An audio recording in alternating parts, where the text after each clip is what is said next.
Tutsi directement. Il a abandonné sa femme à Kinshasa avec les enfants. Vous voyez encore le problème avec les Congolais. C'est grave. Il nous laisse beaucoup de problèmes. Il est là et maintenant il crie qu'il veut venir. Hein?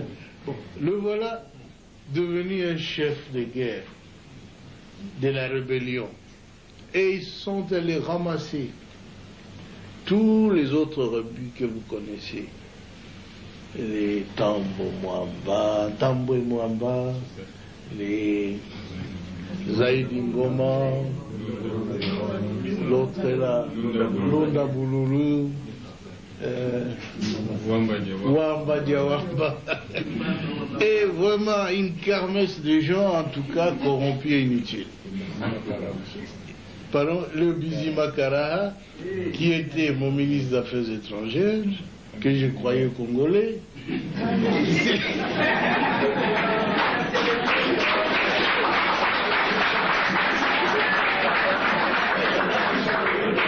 Et, à ma très grande surprise, quand j'avais demandé à cette armée de se retirer, et avait déjà fermé des valises, ils disent, leur armée se retire, ils se sentent en insécurité. Je dis, mais non, votre armée reste. C'est l'armée rwandaise qui se retire. C'est pas la vôtre. Mais ils ont disparu. Et j'ai compris qu'ils n'étaient pas congolais alors. Parce que l'armée qui s'est retirée était rwandaise. Ah oui. Un ministre congolais, un ministre d'État a disparu. Un ministre des Affaires étrangères a disparu. J'ai dit, nous étions infiltrés alors. Infiltrés au sommet de l'État. Alors ainsi on aura pu découvrir des documents où Kagame dirigeait ces gens-là, où il complotait pour que les Tutsis prennent la tête de ce grand pays qui n'est pas le leur. Alors ça en est trop, hein. Ce pays ne leur appartient pas. Ils veulent en prendre la tête. Quoi? Mais c'est pas possible, ça a été très grave. On a vu tout ça, si seulement on l'avait su avant, ça aurait été bien. Mais le conflit a éclaté après. Ils tentent le conflit, ceux qui n'ont pas pu réussir avec le coup d'État, qui avait échoué le 2 août. Et maintenant, je le vois en train d'échouer encore. Notre peuple se défend. Je suis très heureux que vous tous ayez pris conscience de la gravité de la situation pour nous mettre tous ensemble, tous les partis politiques confondus, chez nous. Tous les Congolais se sont mis ensemble derrière le gouvernement. Ils m'ont soutenu, je dois l'avouer très sincèrement. Et je ne sais même pas ce que je ferai pour les rendre ce qu'il faut.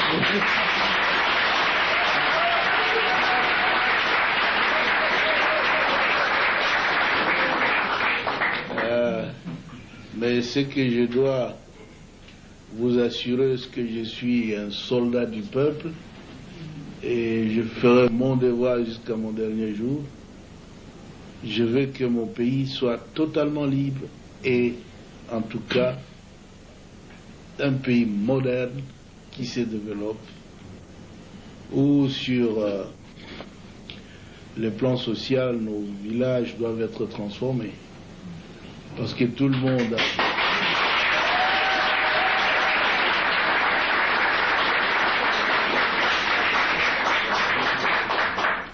beaucoup de nos élites, beaucoup d'intellectuels, beaucoup de citadins, de gens de ville qui sont habitués à la vie, ont peur de rentrer dans nos villages.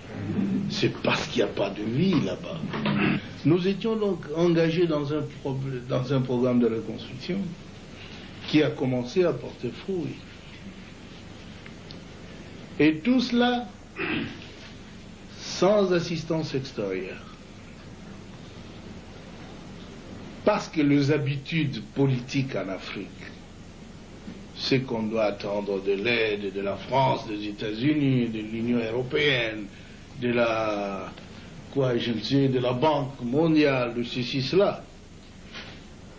Mais nous avons dit, depuis quand nous luttions, longtemps, nous disions que notre lutte, c'est la lutte de l'intelligence contre la force brute.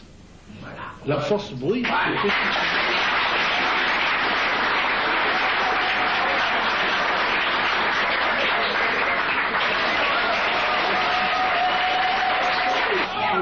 nous disions alors dans un des congrès au Maquis où il a participé en 1976 que parce que nous avons tout dans notre pays, nous ne pouvons même pas les demander de l'assistance dehors.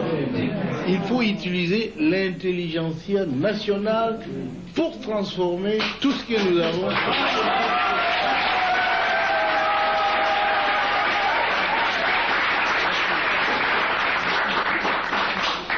Ainsi donc, lorsque nous sommes arrivés au pouvoir, fort de cette conviction-là, et jusqu'aujourd'hui, nous essayons de transformer nos richesses, notre monde, l'environnement économique, social, culturel, avec l'argent de notre pays. On n'a jamais reçu un seul sou d'ailleurs. Et voilà qu'ils sont mécontents. Ils ne demandent pas à la Banque mondiale, ils viennent avec des plans actifés ailleurs, qu'ils ont toujours présentés pendant 37 ans du régime nôtre. Toujours le même plan. Ils sont venus avec ça. Moi j'ai dit non. Notre plan à nous, c'est nous qui souffrons. Nous connaissons de quoi nous souffrons. Alors nous allons faire un plan pour résoudre notre problème. Ils disent, où est-ce que vous aurez de l'argent? Si on peut toujours l'avoir ici. Le Congo est riche. Et nous avons fait cela. Nous avons notre plan. Il est bien. C'est un plan qui doit développer notre pays. On les a demandé. Messieurs, nous voulons aussi des autoroutes. Tous ces ambassadeurs qui étaient là, parce qu'ils étaient tellement habitués à appeler des ministres, etc., moi j'ai dit, attention, mes ministres ne sont pas des garçons de course. J'ai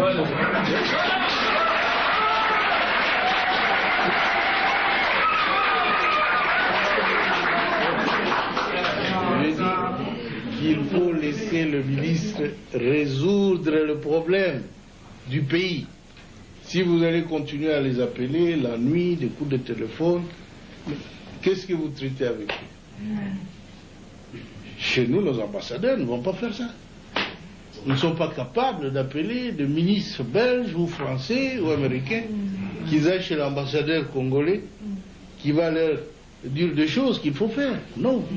Et si vous ne les faites pas là, chez moi, je ne veux pas. Ils trouvent que je suis têtu, arrogant. Je dis, mais c'est pourtant la vérité. Chez vous, ça passe bien.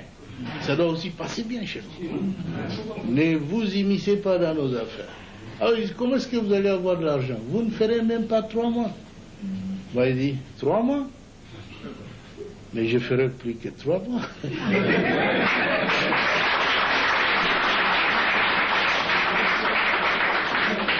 Ainsi, vous le connaissez, nous avons préparé un bon plan de reconstruction du pays. Ils nous ont dit qu'il faut aller le défendre à Bruxelles. C'est vrai, oui, on a envoyé une délégation à une conférence qu'ils ont appelée la conférence des amis du Congo. Disons, jeunes hommes, allez-y, défendez notre plan. S'ils vont donner de l'argent, c'est bien, mais moi je les ai prévenus qu'il n'y aura pas de l'argent à donner au Congo. Parce qu'ils savent bien, nous ne sommes pas en train de servir leurs intérêts. Si nous étions en train de servir leurs intérêts, ils donneraient quelques primes d'argent pour nous corrompre, pas pour développer le Congo. Alors maintenant, il faut un choix. Ou vous êtes pour le peuple, acceptez de rentrer sans argent, ou tu es pour eux, bouffe leur argent, rentre travailler pour ton peuple. C'est fini. Ils ont apprécié le plan et ils ont commencé à faire des éloges. Oh là là, c'est le premier plan cohérent, qui ait présenté ces pays-là. Toutes ces années, le Mobutu ne faisait pas de plan. Mais il le faisait bien. Ils ont dit ça, c'est un plan cohérent, ceci, cela. Mais il faut travailler avec la Banque mondiale, il faut travailler avec ceci.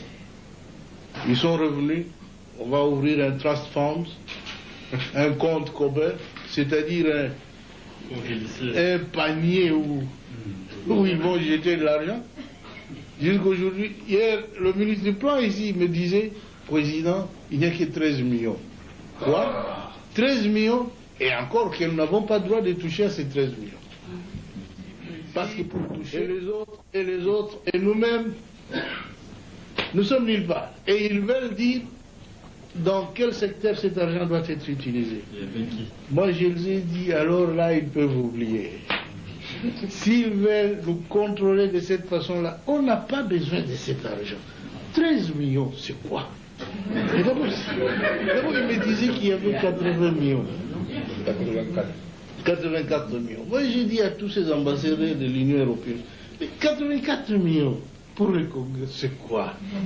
Nous avons beaucoup de moyens de faire sans cela. Ça fait 2 $ par congolais. Oui.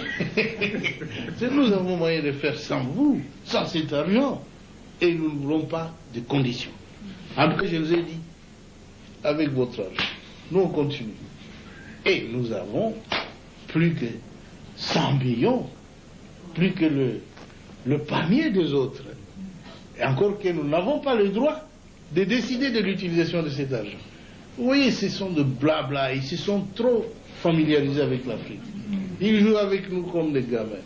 Mais cette fois-ci, ils ont vu que le Congo est devenu majeur. La haine. La haine. Nous n'avons rien contre les Américains, les Européens, le ceci, le cela. Mais vous-même, vous êtes témoin, écoutez RFI et d'autres.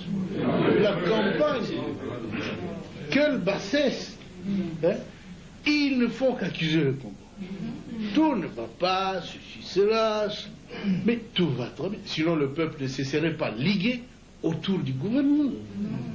C'est maintenant que le peuple a compris que la politique, c'est la sienne. Nous ne sommes que des exécutants fidèles. C'est tout. C'est pourquoi tout le monde au Congo tend à se mettre ensemble avec la direction du pays pour que nous puissions arriver à nos objectifs. Cette fois-ci, parce que la guerre est venue s'intercaler sur notre marche avant, nous avons une priorité d'écraser les envahisseurs. Et je vous avoue qu'ils seront écrasés.